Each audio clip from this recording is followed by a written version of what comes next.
மயிலாடுதுறை மாவட்டம் குத்தாலம் கடைவீதியில் தமிழக முன்னாள் முதல்வர் எம்ஜிஆரின் 108வது பிறந்த நாள் விழா கொண்டாடப்பட்டது.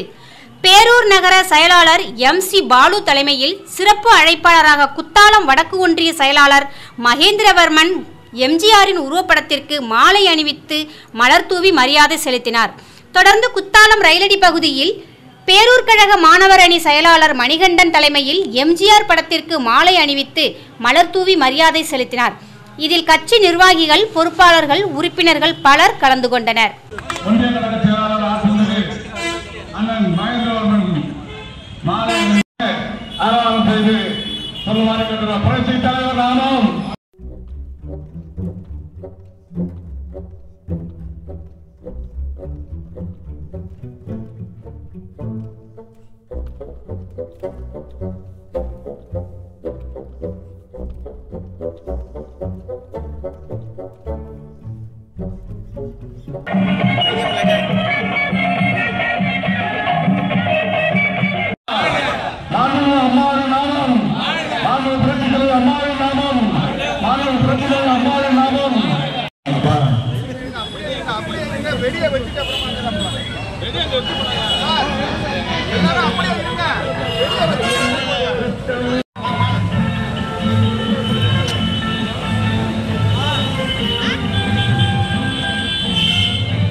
காதல் வருவதில்லை.